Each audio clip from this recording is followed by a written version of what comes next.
Hi everyone, welcome back to Lifting the Lamp.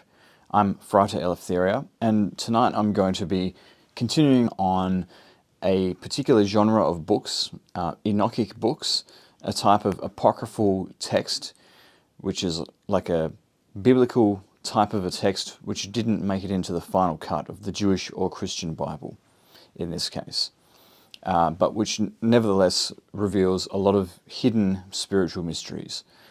And I've spoken before about the book of 1 Enoch, discussing the prophet Enoch who lived before the flood and went into heaven and saw many things in the heavens and was shown many mysteries by the angels, and including the story of a fall of a group of powerful angels known as the Watchers. And there's actually two other books of Enoch, 2nd and 3rd Enoch, and those are the books I'm going to be speaking about tonight. So there are a lot of similarities between 1st Enoch and 2nd Enoch in terms of the content, but there's sort of a twist on it in 2nd Enoch compared to 1st Enoch, and there's some important differences there as well. One important difference is, of course, the dating. While 1st Enoch likely was written around the 3rd or 4th century BC, 2nd Enoch, many scholars agree, was most likely written in the 1st century AD. And 2nd Enoch is often also known as the Slavonic Book of Enoch because for a long time the sort of oldest version of this book was in Slavonic script. In fact, we know that the book of 2nd Enoch was familiar to a sect known as the Bogomils. This was a sect that existed in medieval times and is associated closely with Gnosticism, as well as the Cathars that later emerged in the south of France. You know, followers of an alternative, more mystical form of Christianity. So the second book of Enoch is divided into a number of parts, as is the first book, although the second book of Enoch seems to be a lot more coherent than the first book in terms of how that all fits together. The first part of 2nd Enoch is all about Enoch's journey to the heavens and reception of wisdom from God. So this is a very similar kind of theme to that of 1st Enoch. And the visions in 2nd Enoch are pretty much a rehash of 1st Enoch thematically, but there's one important thing that's unique about 2nd Enoch, and that is that Enoch, when he ascends into the heavens and goes through the various regions of the heavens and converses with the angels, eventually is brought face to face with God himself and gets to see the face of God. And the face of God in the second book of Enoch is described as having the appearance of molten metal, being very bright, very fiery, and sort of beyond description. So the heavenly realms that Enoch is guided through by his angelic hosts in this part of the book are referred to as the 10 heavens. That's the way that the heavens are sort of divided up. This is in contrast to the third book of Enoch, which divides up the heavens into 7 heavens, which we will explore later on. Another key difference in 2nd Enoch compared to 1st Enoch is when Enoch goes into heaven and is given visions and information and so forth, and is told the story of the Watchers, there is a different chief of the Watchers that is named. In the first book of Enoch, it's Semyaza, and Azazel also seems to be a prominent angel in this group, whereas in 2nd Enoch, the leader of the Watchers is named Satanael, very similar to the word Satan, suggesting perhaps an equivalence there, perhaps not. And then the other important detail is that Satanael is identified with the serpent that tempted Adam and Eve in the Garden of Eden, which would make the fall of these angels synonymous with the fall of the angels that followed Satan when he rebelled against God, which is a difference in the first book of Enoch. As I said in my video on the first book of Enoch, it seems to treat the Watchers as a separate group of angels to the ones that fell when they followed Lucifer. So that's a bit of a difference between the two books. And as I've mentioned already, there is a common theme between 1st and 2nd Enoch of Enoch receiving hidden wisdom from the angels. And in this first part of 2nd Enoch, an angel known as Vereviel dictates 360 books to Enoch, who then dutifully writes them down. And these books are said to contain all the knowledge that can be known. And then God speaks to Enoch again later and reveals even greater mysteries, even things that are not known to the angels. So hidden are those mysteries. Enoch then returns from heaven to the earth for 30 days, and during this 30-day period, the second part of 2nd Enoch takes place, which is all about Enoch's advice to his sons, which basically revolves around being loving and compassionate to all beings. That is the sort of core maxim embedded within Enoch's advice to his sons. And when the 30 days are over, Enoch is then again taken up into heaven. And then the last bit of 2nd Enoch is all about Melchizedek, and giving a bit of a backstory of Melchizedek. There's some stuff in there about the sort of priestly successors of Enoch in his family tree, kind of related to his sons in the previous part. And then it sort of jumps to talking about Melchizedek. And it attributes a miraculous birth to a virgin, to Melchizedek, much the same as Christ in the Gospels. That pretty much sums up what is contained in the 2nd book of Enoch. What about the 3rd book of Enoch? Well, this is different again compared to the previous 2 books. The date of the 3rd book of Enoch was likely the 5th or 6th century AD in terms of when it was written. And the title 3rd book of Enoch, or 3 Enoch, is actually disputed, and it's a bit controversial, because originally the 3rd book of Enoch had a different name, which was Sefer Hechelot, or the Book of the Palaces.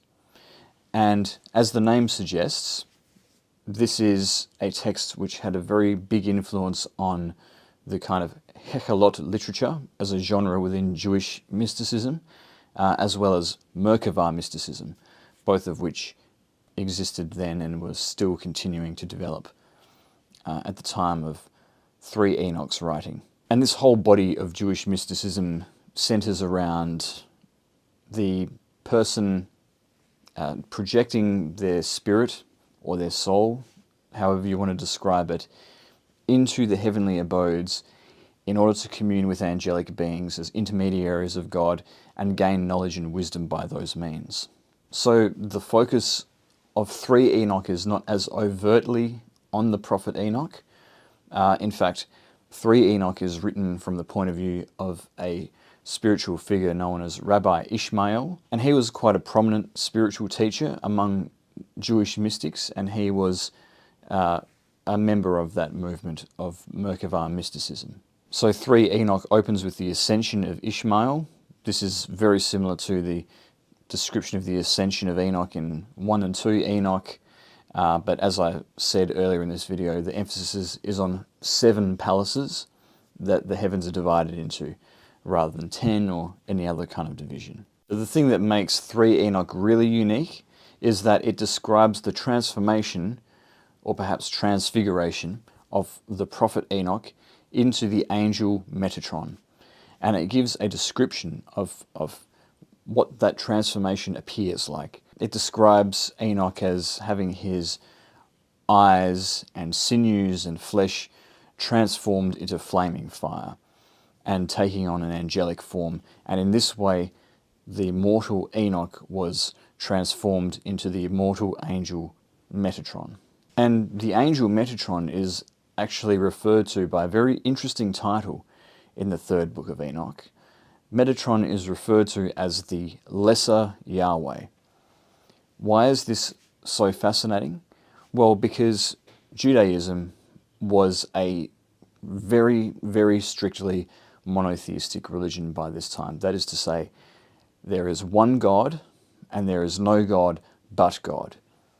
They were even more monotheistic, and indeed still are more monotheistic than even, say, Christians who believe that there's a tripartite divinity and that Jesus is the Son, of the Father, and all of this, they insist on the unity of God, and that there is no other power that is comparable to God. And by comparing Metatron to Yahweh in this way, it seems to be hinting that there is some kind of equivalence, or that there's something approaching an equivalence to the power and the majesty of Metatron as compared with God. In fact, this proposition was so seemingly blasphemous that there is a later addition to the Book of Enoch, or 3 Enoch I should say, which is written from the point of view of Elisha ben Abuya, who was an infamous heretic of the time.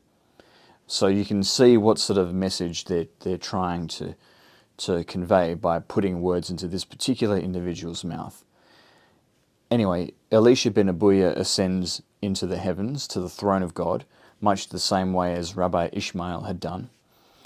And he encounters Metatron, and upon seeing the glory of Metatron, proclaims, "Oh, there must in fact be 2 powers in heaven." And this creates great offense, and God decides to punish Metatron and make an example of Metatron for creating a situation which could cast doubt on the fact that there's only one power in heaven, and might suggest that he is the second power in heaven.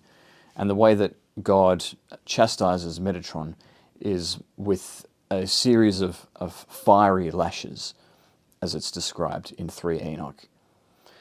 And so this is often said to be a later insertion to kind of temper the claims that a heresy or a blasphemy was being promoted by elevating Metatron to such an exalted status. But this idea of a second power in heaven, it kind of appears elsewhere in other literature, including some that did make it into the Bible. So we see a lot of similarities, for example, between the idea of Metatron as the second power in heaven and the way that the Son of Man is described in the book of Daniel. And, you know, the Son of Man features quite strongly in 1 Enoch in a different context. So we can see, you know, that a similar idea is beginning to emerge in Daniel. And there also seems to be a concept of a lesser Yahweh type figure in the Gnostic book known as the Pistis Sophia, another apocryphal text that never made it into the Bible. I've spoken about the Pistis Sophia before on this channel. And the Pistis Sophia speaks of a power known as the Little Iao, which is the way that God's name is spoken forth in the Pistis Sophia, a more kind of Hellenized version of the name of God. So those are probably the highlights of the 3rd book of Enoch. As for other things that are included in the 3rd book of Enoch, there is a description of the machinery of the universe that Enoch is shown in visions similar to the other books of Enoch. And there is also a description of the angelic hierarchy and the different kind of ranks of angels that there are within the heavens. And that is more or less the contents of the 3rd book of Enoch. So that brings us to the end of the video. The 3 books of Enoch together present a very interesting take on the story of Enoch, a very interesting expansion of the life of that figure that we only get a glimpse of in the book of Genesis, and it proposes to reveal a number of mysteries that are very deep indeed and very intriguing. And, you know, you can see how it sort of evolved over the centuries in terms of when each of the books was written and how they developed the Enochic genre of literature.